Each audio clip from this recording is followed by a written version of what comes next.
A very brief word before we start the show. We've got a survey for listeners of Catalyst and Open Circuit, and we would be so grateful if you could take a few moments to fill it out. As our audience continues to expand, it's an opportunity to understand how and why you listen to our shows, and it helps us continue bringing relevant content on the tech and markets you care about in clean energy. If you fill it out, you'll get a chance to win a $100 gift card from Amazon, and you can find it at latitudemedia.com/survey, or just click the survey link in the show notes. Thank you so much. Latitude Media, covering the new frontiers of the energy transition. I'm Shayle Khan, and this is Catalyst. We do recognize, at least at Electric Hydrogen, that we've got to collapse costs towards what we call fossil parity for the molecules that we produce. Coming up, how to make green hydrogen great again. Or great.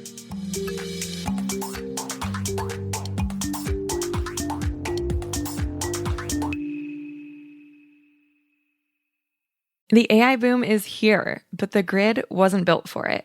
Bloom Energy is helping the AI industry take charge. Bloom Energy delivers affordable, always-on, ultra-reliable on-site power. That's why chip makers, hyperscalers, and data center leaders are already using Bloom to power their operations with electricity that scales from megawatts to gigawatts. This isn't yesterday's fuel cell. This is on-site power built to deliver at AI speed. To learn more about how fuel cells are powering the AI era, visit bloomenergy.com or click the link in the show notes. Surging electricity demand is testing the limits of the grid, but Energy Hub is helping utilities stay ahead. Energy Hub's platform transforms millions of connected devices, like thermostats, EVs, batteries, and more, into flexible energy resources. That means more reliability, lower costs, and cleaner power without new infrastructure. Energy Hub partners with over 120 utilities nationwide to build virtual power plants that scale. Learn how the industry's leading flexibility provider is shaping the future of the grid. Visit energyhub.com. Clean energy is under attack, and it's more important than ever to understand why projects fail and how to get them back on track. The center-left think tank Third Way surveyed over 200 clean energy professionals to answer that exact question. Their newest study identifies the top non-cost barriers to getting projects over the finish line, from permitting challenges to NIMBYism. To read Third Way's full report and to learn more about their PACE initiative, visit thirdway.org/PACE or click the link in the show notes. I'm Shayle Khan. I lead the early stage venture strategy at Energy Impact Partners. Welcome. So, if you were to read the headlines over the past year or maybe 18 months, your impression of the state of the green hydrogen market might be kind of dim. After a classic hype cycle played out at hyperspeed, basically, from around 2021 to, I would say, 2024, reality very much set in for that nascent market. I think that reality check basically came in three forms. First, and in my mind, by far the most importantly, the actual delivered cost of green hydrogen from the first wave of projects that were being developed was far too high. Second, some of the markets that had been targeted, say light-duty transportation or building heat, just didn't make much sense in the first place. And third, as has happened in a number of other sectors over the same period, the durability, scalability, and magnitude of the so-called green premium turned out to be less than advertised. So the result has been a clear removal of hype in that market. But just as a reminder, the market for hydrogen and the emissions associated with the production of that hydrogen is not going away anytime soon. We already have a $70 billion annual market using hydrogen in industry, predominantly in petrochemicals and in ammonia production. And don't look now, but there is a new wave of technologies entering the market that has the promise to actually deliver on the cost reductions that the market was seeking all along. Raffi Garabedian, who's my guest today, is the CEO of Electric Hydrogen, one of those companies. He's been on the show before, years ago, but he's back now for an update and a fresh and sober look at where this market heads after its journey up and back down the hype cycle. As a reminder, for disclosure, we at EIP are investors in Electric Hydrogen, and I'm on the board of the company. Here's Raffi. Raffi, welcome back. Thank you, Shayle. Great to be here with you. Let's talk green hydrogen. I want to start by having you give me your version of the history of the green hydrogen market, such as it is over, I don't know, let's say the last 5 years or so. You pick your time period where the... I was going to say, should I go back to Jimmy Carter or? Yeah, no, we don't need to talk about electrolysis in the 70s, but I think start with maybe around when you were starting to think about it, which is what, 5-ish years ago. And then tell me what's happened in the market since then. Yeah, great. I think as you know, Shayle, I was in the solar industry up until the end of 2020, but had started to think about what can be done with renewable power beyond direct electrification. Getting more renewables onto the grid, and that interest immediately leads to green hydrogen as the thing, as the precursor, the foundation of most power to X kind of ideas.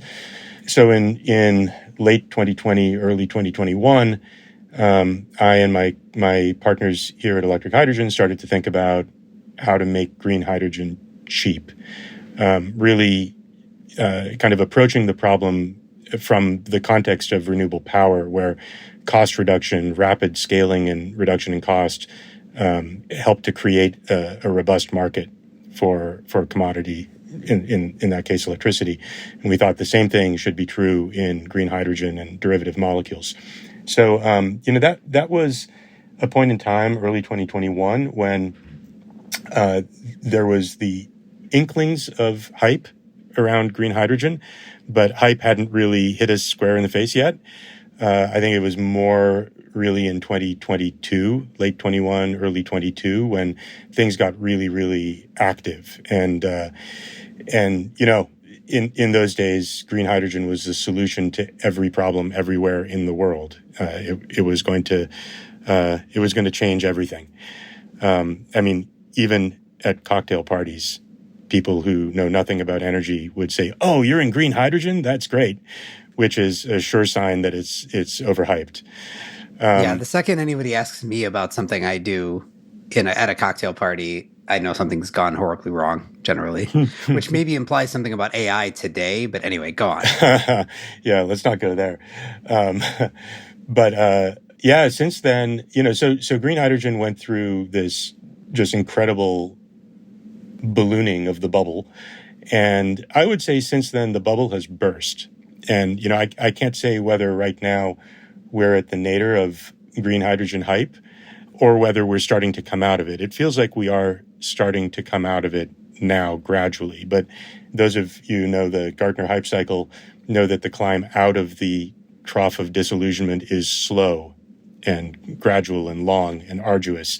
I think that's where we are in this market today. And to what would you ascribe the bubble bursting? Like fundamentally, why did it? I mean, all bubbles burst if they are bubbles, definitionally, but what made this bubble burst? Yeah, so great question. So why would the bubble burst? Well, what's green hydrogen all about? It's all about avoiding emissions in very hard to decarbonize sectors of the economy. Green hydrogen, unfortunately, has been and continues to be an expensive solution to those problems. Now, there's no cheap solution to those problems. It's worth pointing out, right? All solutions to those problems are expensive.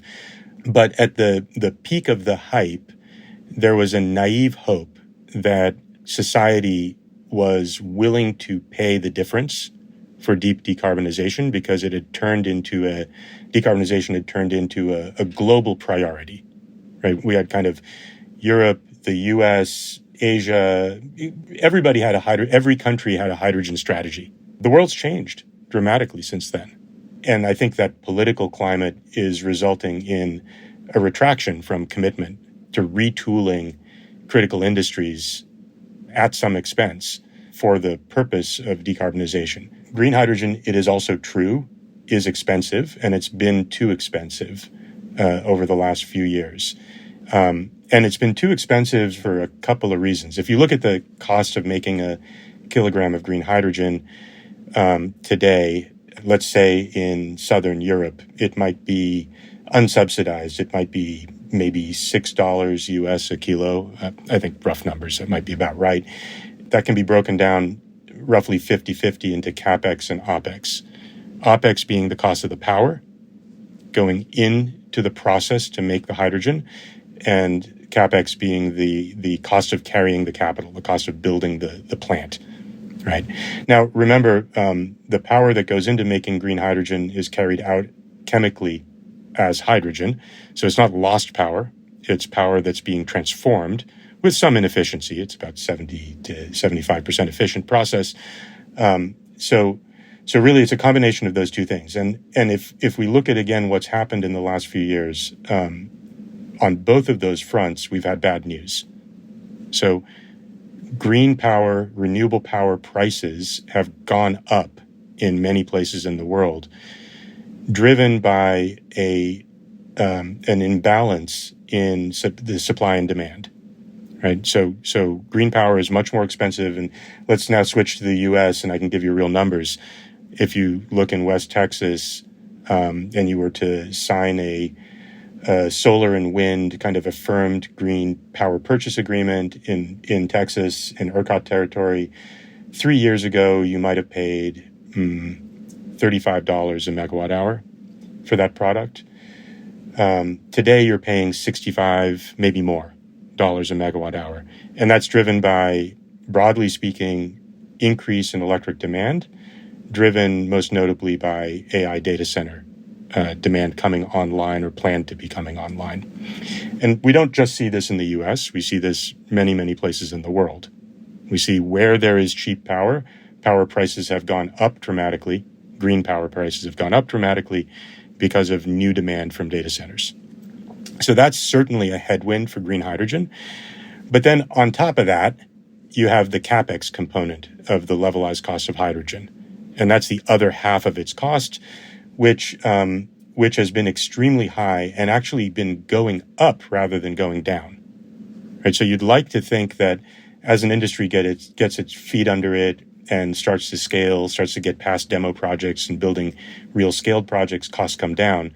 But actually, people were maybe unrealistic about the costs that could be achieved, the capital costs that could be achieved, particularly by large Western suppliers of technology like Siemens and ThyssenKrupp. I'll just mention those two big names. I won't mention all the rest. When built by an EPC into a fully constructed project. So we've seen those capital costs go from, an early promise of something like $1,500 a kilowatt, $1.50 a watt, to now even over $3 a watt of capital cost. So that's also had an escalating effect on the cost of green hydrogen. So bottom line, green hydrogen's gotten more expensive today than it was supposed to be 2 years ago.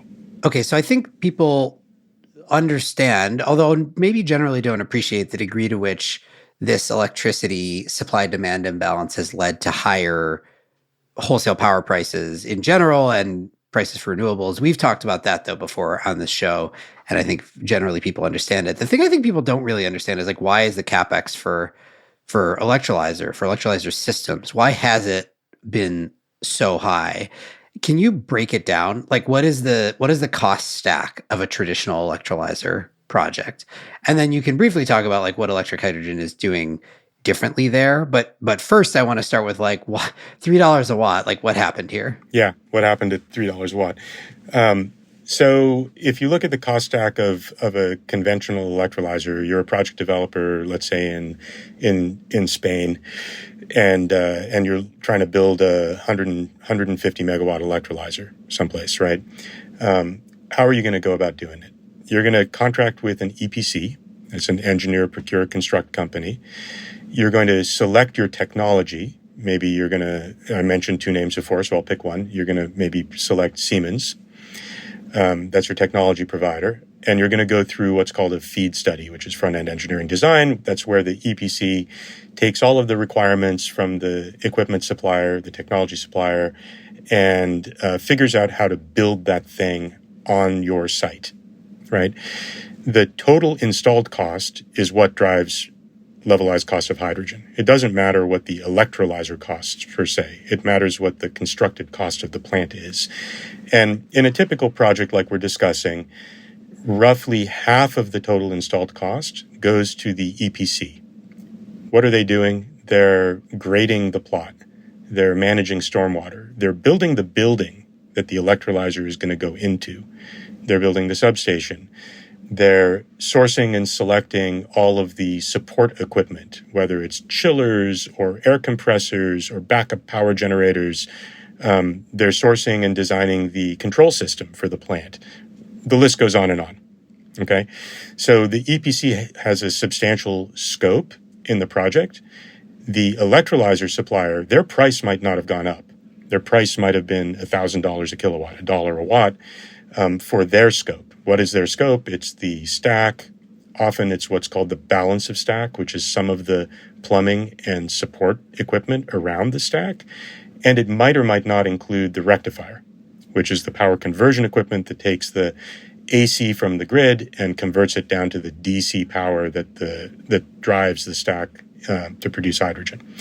So the electrolyzer scope is pretty well defined. Those prices are pretty well defined. What's really ballooned out of proportion is the EPC, or the construction costs.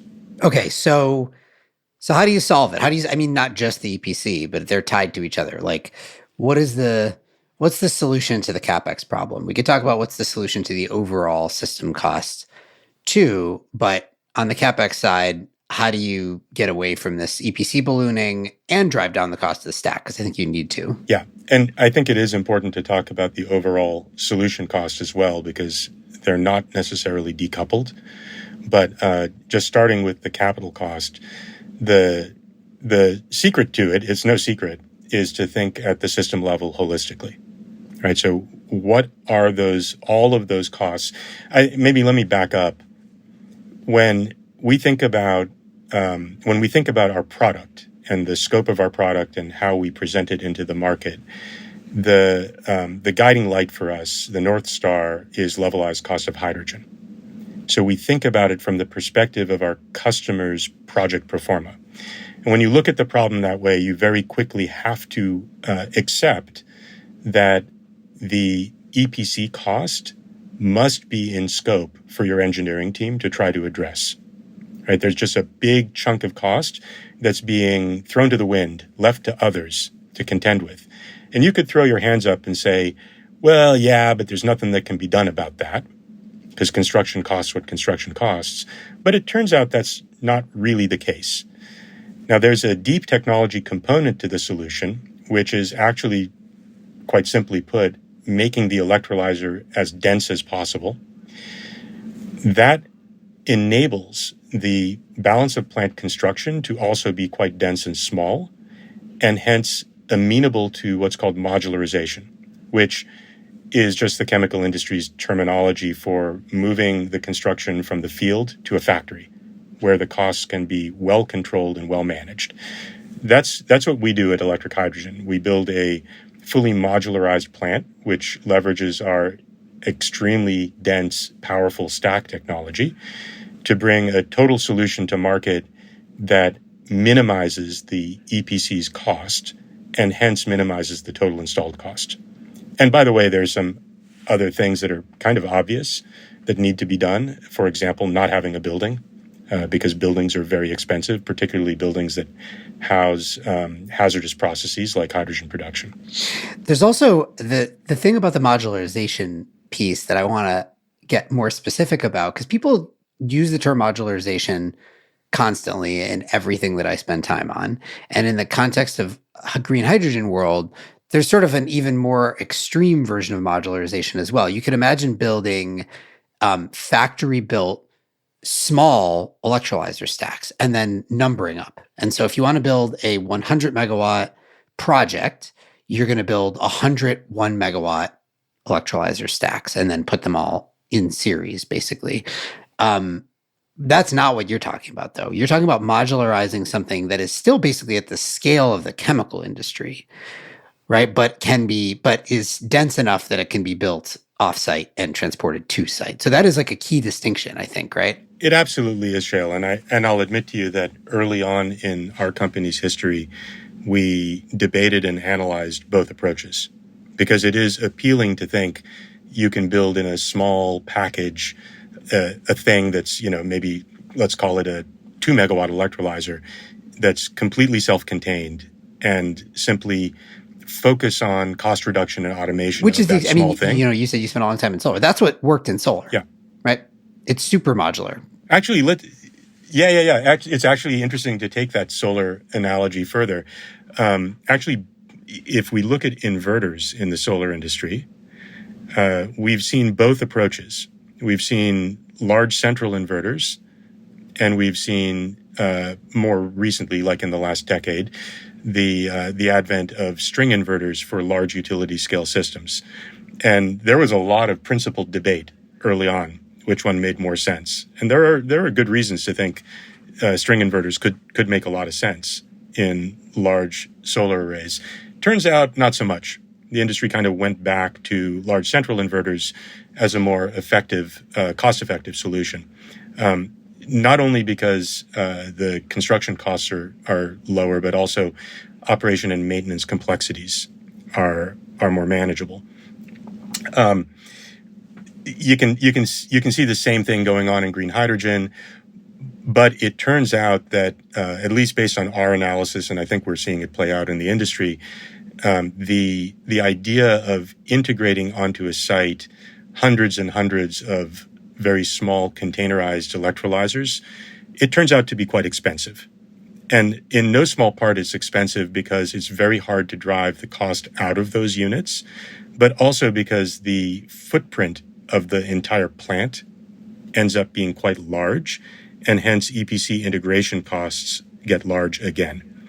It turns out it's hard to get the power to all of those boxes and aggregate and collect the hydrogen from all of those boxes and get the water, the clean water, to all of those boxes, et cetera, et cetera. You heard the phrase speed to power a lot lately, but here's what it really means. AI data centers are being told that it will take years to get grid power.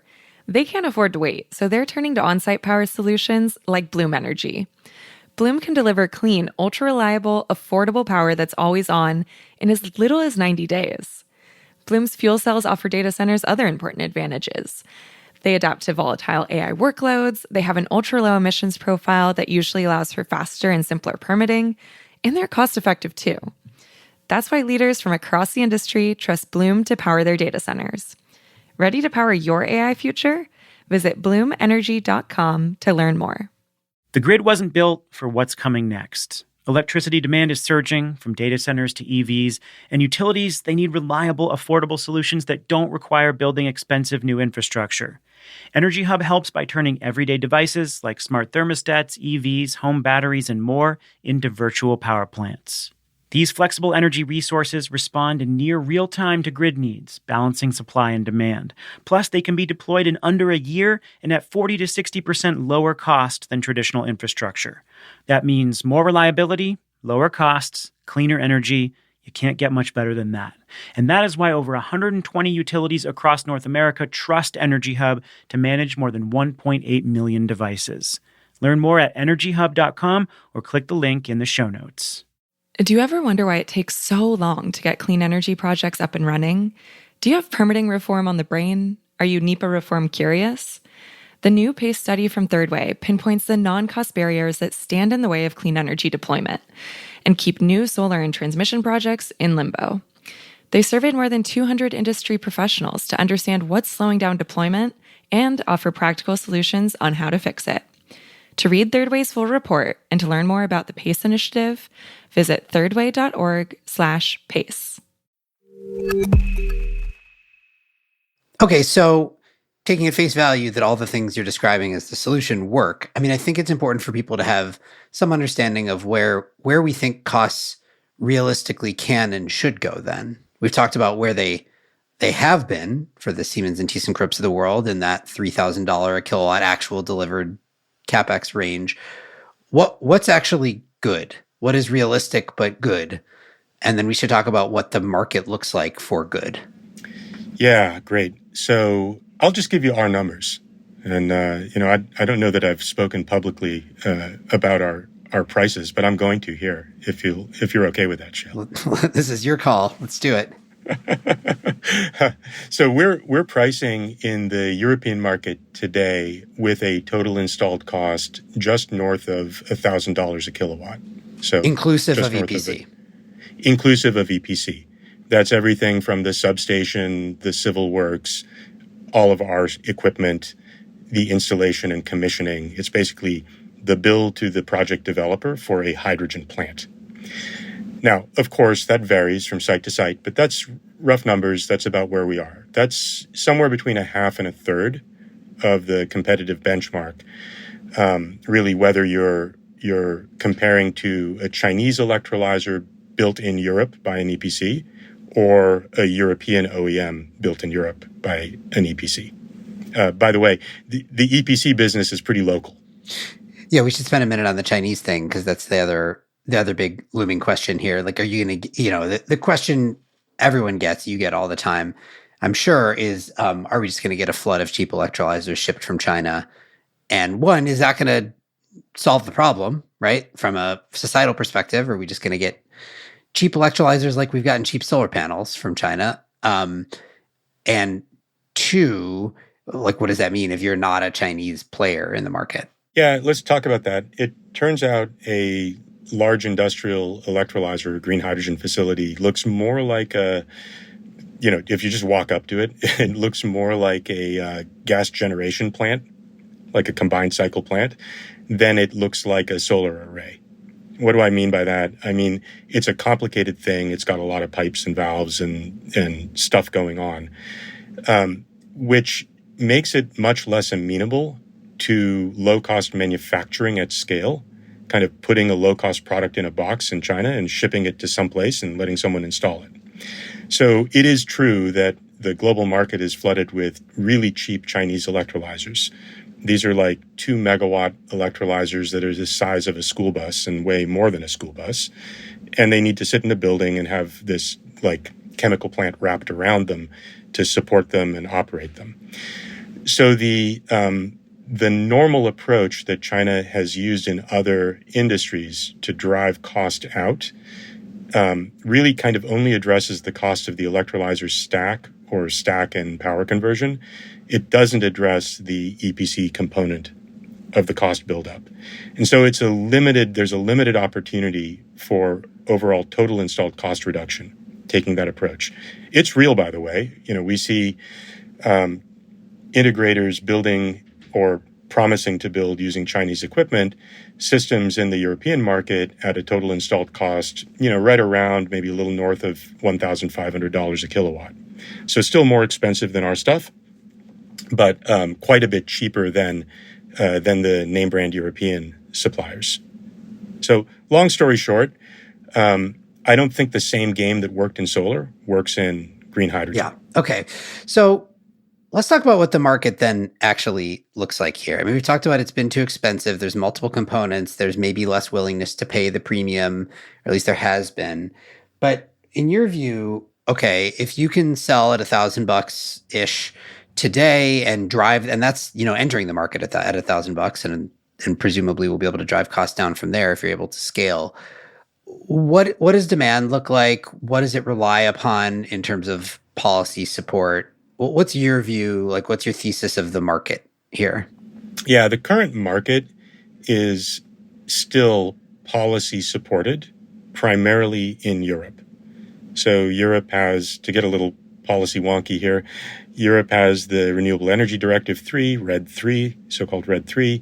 RED 3 has a component in it called RFMBO, which is the part of the RED 3 law that stipulates the gradual partial conversion to renewable molecules, e-molecules. And these range from hydrogen itself to things like green methanol and green ammonia for various purposes. That policy, I think, has been, I don't know when RED 2 and 3 were enacted, but it's been years. But the way European policy works, the EU law has to be what's called transposed or translated into national level rules, which then drive project decisions. And those rules are being transposed as we speak. It's underway. The process is underway. I think Romania has transposed RED 3 now. I think Netherlands are close. Germany's very close. Spain is about to do so. Long list. And so we are seeing in the short term a policy-driven market. what do I mean by policy-driven market? I mean markets where the green product is more expensive than the gray product, but there is a compulsion to make a conversion and hence an absorption of that cost by society. That's the nature of the market today in Europe. Again, kind of similar to the old German feed-in tariff days in the solar industry. There was a different mechanism, but still it got the industry going at high speed at the expense of the German taxpayer footing the bill. And in this case, what we're seeing is the European Union stepping up and saying, yeah, we're going to foot the bill for some conversion to e-molecules so that we can get this industry going and see where the costs ultimately land. That's the market today. That is not a sustainable market, in my view, in the long term. It's a necessary first step for the P to X or green molecule industry to get going. I'm incredibly grateful for Europe's continued, seemingly stalwart support for decarbonization. But we do recognize, at least at Electric Hydrogen, that we've got to collapse costs towards what we call fossil parity for the molecules that we produce. And it turns out that's a different number for different products. It's also a different number for different regions of the world, right? So energy is complicated. Ammonia has a different price in different parts of the world, depending on whether you have natural gas and can produce ammonia locally or not, for example. So we are increasingly turning our attention to markets where we believe in the next few years we can start to approach fossil parity on critical molecules that can achieve scale. I can give you a few examples of that as we talk. Yeah, give me an example or two of where could you achieve fossil parity? What cost would it take on your side for that to be true? And similarly, is it like in those markets, is there a premium that has to get bought down? Is there a secondary benefit to green hydrogen that isn't entirely about the emission savings? Like, what's the theory of the case on how that plays out? Yeah, we are getting more sophisticated on that last point, and we experienced the same thing in the solar industry. If you remember it, initially it was all about carbon, and then later it was about energy security.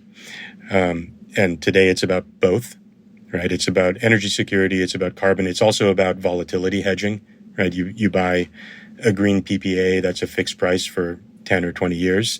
Whereas if you buy fossil power, your price for that power kind of floats with the fuel price.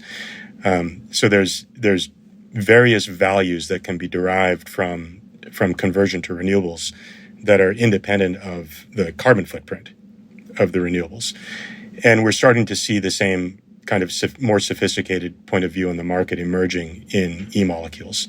I'll talk for a little bit about a market that I'm really interested in, and it's not a market we're incredibly active in. We've just dipped a toe in the water over there, but the market is Brazil, and give you let's like a few facts about Brazil. So Brazil is a huge agriculture exporter. I think agricultural exports are about 20% of Brazil's GDP, represent about 50% of Brazil's exports, with most of the rest being minerals, I believe. For this industry to exist in Brazil requires a great deal of artificial nitrogen, fertilizer. So as you guys know, right, all agricultural products require nitrogen fertilizer. There's not enough natural nitrogen to go around. And so we make nitrogen fertilizer primarily almost exclusively from ammonia, which either is used as ammonia or is converted to nitrates or urea or other molecules that are easier to distribute. Brazil, it turns out, imports over 90% of its nitrogen. Its biggest import partner for fertilizer is actually Russia. So alarm bells can start to go off in your mind about like the geopolitics of all this, right? The risks that Brazil's economy faces, as a result of importing a critical feedstock for its primary industry to the country. But also think about it in terms of the money that Brazil is spending effectively abroad to support its agriculture industry. If you put all that together, you have an interesting proposition for conversion of the Brazilian economy to local production of nitrogen fertilizer. But there's more. Because Brazil imports all of its nitrogen, and the reason for that is simple. Brazil doesn't have natural gas.